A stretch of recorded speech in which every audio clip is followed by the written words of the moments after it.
What's up, my Shelly Bean Codes? I was just in thought, and I thought I should share this with y'all. Like, so I've been crocheting for about 5 years, and I'm not gonna lie, it's not been easy. Like, when I first started crocheting, I literally make gnome hats, like these little bitty hats, and it was all over the house. And it was just like, it was crazy, because I really didn't know, what I was looking at.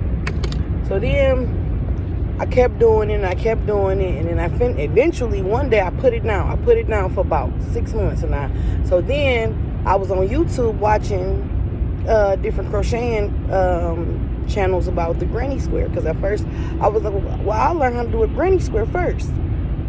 Well, the granny square, now I know how to do it, but at first I didn't know what I was looking at, and it do matter about your count.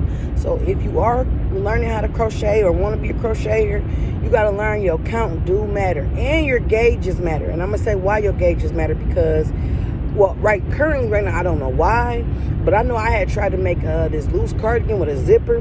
I bought all the materials. I bought everything for it. I mean, I spent hours and hours and days and days and days and days on two panels because I felt like I'm a big girl, so I wanted a bigger size.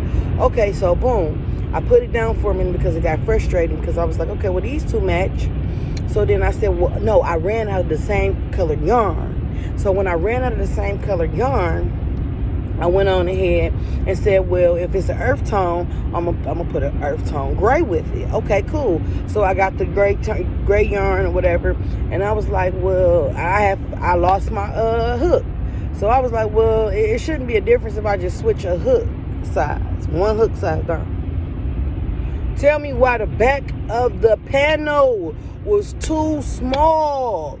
So I was just like, and I had used like 3-4 balls of yarn. I was so mad, so I put it down. Okay, boom, I put it down, but I was thinking, because I still got those two panels, I should go ahead and give it a try and do the back panels now that I know what to do. But I'm just saying, those are the things that you learn. Like, you don't switch gauges when you're doing a project. If you go on that gauge, stay with the gauge, because your project will turn totally south. It'll go south. So that's one thing I was thinking about. And then two, I wanted to share with you guys. All right, so I really want to be like an influencer. Like, I want to know how they, get like Red Heart Savers to like give you yarn and like, send you on sabbaticals to go like to the farm. Excuse the noise in the background. But I just want to learn how to be an influencer, and I want everybody to watch me, you know what I'm saying? I want to really learn how to be a real master crocheter. And on top of that, so last weekend I was up, I smoked a joint or two, and I was looking at the lady knitting, and I was like, now I had bought some needles, okay, some circular needles for a hat. Now, come to find out, I really like knitting. It's straight, but the only thing about knitting is if you mess up, like if you mess up and forget a loop, the whole project you gotta take down.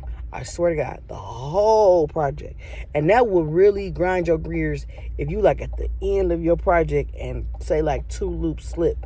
And see, I'm not a master knitter, so I don't know how to pick those stitches up. I'll learn, but right now I just don't know how, and I'm sure y'all don't either if you're a beginner. So I am going back to Joann's, and I am going to get a pair of sticks, because my biggest issue with knitting was, how do I take my project, how do I bind off? That's what they call it, bind off. It's cast on and bind off. But see, me, I'm just the person who's teaching herself, so I don't use the technical terms. But the technical terms are when you start off your knitting, you cast on, and and when you're taking your project off your needles, you're binding off. And that's what the correct pronunciations and the correct terms for knitting. I'm not really in big knitting, but I know how to knit one, purl one. And if you do it right, it's beautiful. I kind of like knitting a little bit, sometimes more than crocheting. I'm about to learn how to make this balaclava, which is like my nemesis, my arch nemesis, because I just can't get it. I don't know if I should do a magic circle, which I'm really good at that too. Or like I just tried a panel, which that didn't work. So I don't want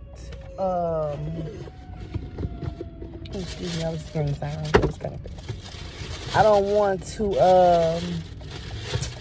dang, I lost train of thought. But anyway, I just want to be able to knit, you know what I'm saying, a beautiful pattern. So, my balaclava. So, I'm going to learn how to do it in the magic circle because I think that'll be better for me. But anyway, I just was giving y'all a little taste of what I was thinking about. I was writing. So, all right, y'all. Stay blessed.